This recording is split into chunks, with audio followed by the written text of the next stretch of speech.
حضرت فاطمہ کے گھر میں فاقہ حد سے بڑھ گیا تو حضرت علی نے فرمایا کہ جاؤ اللہ کے نبی سے کچھ تو مانگ کے آؤ، کچھ تو پیٹ میں جائے۔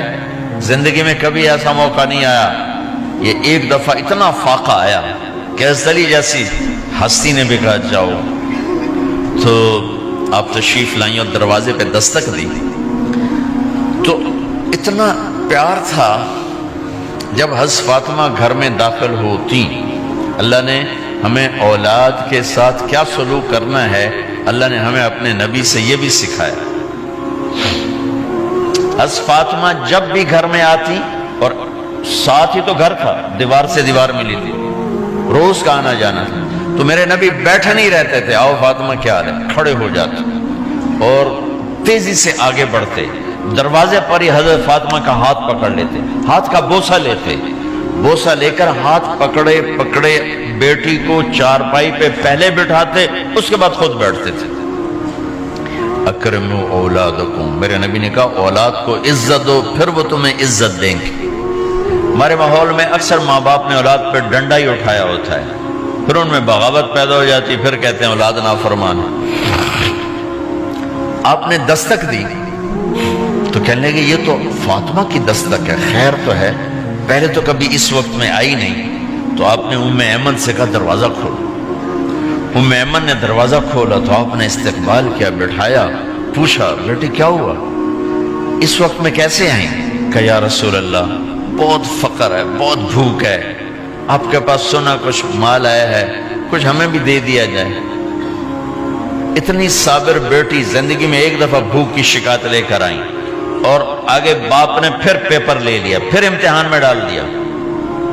آپ نے کہا بیٹی میرے پاس 5 بکریاں کھڑی ہیں، دے دوں یا 5 دعائیں سکھا دوں؟ یہ بھی کوئی کتنا سخت موقع تھا، کتنا سخت موقع ہے کہ صبر کا پہاڑ بیٹی اتنی مجبور ہو کر آتی ہیں کہ یا رسول اللہ برا حال۔ تو میرے نبی کہتے بیٹی یہ بکریاں بھی لے جا، دعائیں بھی لے جا، دونوں جمع کر دیتے، یا دعائیں بعد میں سکھا دیتے، بکریاں دیتے، ایک تو دے دیتے، پر امت کے غریبوں کو تسلی دینی تھی، چونکہ امت میں اکثر طبقہ غریب ہوگا۔ تو آپ نے کہا بیٹی 5 بکریاں دوں یا 5 دعائیں دوں؟ تو وہ سمجھ گئیں اپنے باپ کے مزاج کو کہ ابا جان امتحان لے رہے ہیں۔ تو کہا ابا جان بکریاں چھوڑ دیں، مجھے دعائیں سکھا دیں، مجھے بکریاں نہیں چاہیے۔ بھوکے کی رات بھی گزر جاتی ہے اور بھوکے کا دن بھی ڈوب جاتا ہے۔ تو آپ کا چہرہ ایسے کھل گیا کہ میری بیٹی پاس ہو گئی۔ کہا بیٹی آپ تم دعا میں یہ کہا کرو یا اول الاولین یا آخر الاخرین یا ذا القوة المتین یا راحم المساکین یا ارحم الراحمین، یہ تیرے لیے 5 بکریوں سے اعلیٰ چیز۔ اب گھر واپس گئیں خالی ہاتھ۔ حضرت علی نے فرمایا تو کچھ بھی نہیں لائی؟ کہ نہیں لائی ہوں، بہت کچھ لائی ہوں۔ کہا کیا؟ کہ میں دنیا لینے گئی تھی، آخرت لے کے آ گئی۔ ذهبت للدنیا وجئت بالآخرہ۔ تو حضرت علی نے فرمایا تیرا آج کا دن سب سے اعلیٰ دن، خیر ایامک ھذا۔ داماد کا امتحان لے لیا، حضرت علی کو بلا لیا، علی 5000 بکریاں دو کہ 5 دعائیں دوں؟ اس وہاں تو 5 بکریاں، اب 5000 کر دیں۔ علی 5000 بکریاں لیتے ہو یا 5 دعائیں لیتے ہو؟ تو بھی سمجھ گئے کہ آج میرا محبوب مجھ سے امتحان لے رہا ہے کہ علی کتنا کو مضبوط ہے اپنے ایمان میں۔ اور فاقے میں نے بتا دی کیا گزر رہے ہیں۔ آدمی اپنی بھوک سہ لیتا ہے، اولاد کا رونا برداشت نہیں ہوتا ہے۔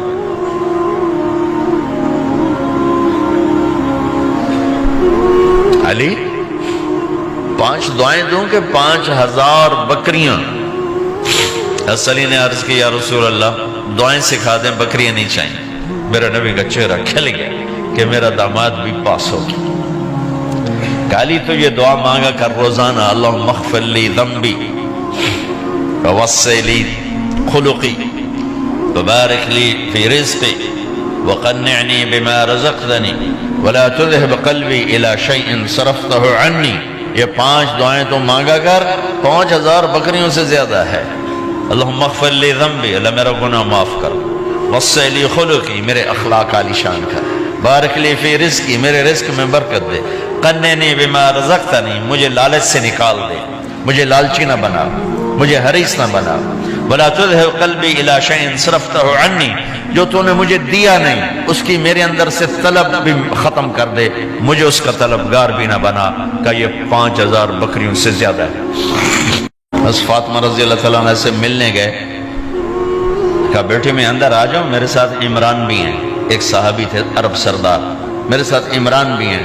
کہا ابا جان میرے گھر میں اتنی چادر نہیں کہ اپنے آپ کو چھپا سکوں، پردہ کرنے کے لیے میرے پاس چادر کوئی نہیں، تو آپ نے اپنی چادر اندر دے دی، کہا اس سے پردہ کر تو لپیٹ لی۔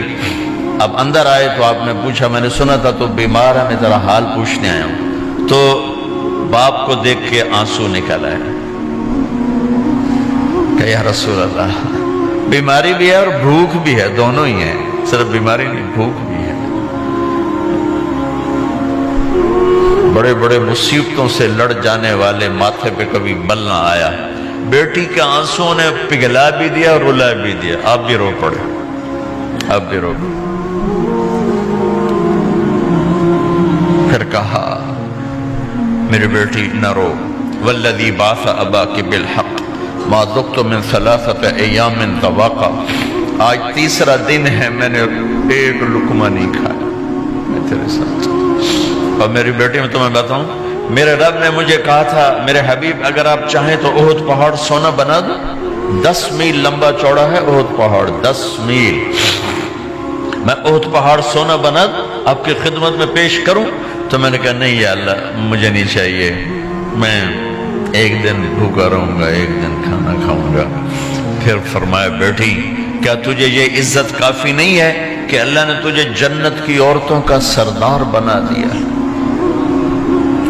یہ سرداری سونے چاندی میں تل کے نہیں ملی، ہوئے ہوئے ہوئے میں قربان جاؤں۔ بھائیو آپ سب ماشاءاللہ نوجوان نظر آ رہے ہو، تھوڑا وقت نکال کے اگر آپ پڑھے ہوئے ہو اپنے نبی کی زندگی پڑھا کرو، اپنے نبی کی زندگی پڑھا کرو، بڑا ایمان بھی بنے گا، حوصلہ بھی ملے۔ اب حسن حسین کو کہتے تھے میری آنکھوں کی ٹھنڈک، میرے جگر کے ٹکڑے، میرے سینے کی ٹھنڈک، میرے لاڈلے، جنت کے چاند، جنت کے سردار، میرے 2 پھول، یہ سارے الفاظ حسن حسین کے لیے ہیں، اور ان کے بھوک کی وجہ سے رونے کی آواز سنتے تھے اور تڑپتے تھے، لیکن روٹی نہیں مانگی ان کے لیے، روٹی نہیں مانگی،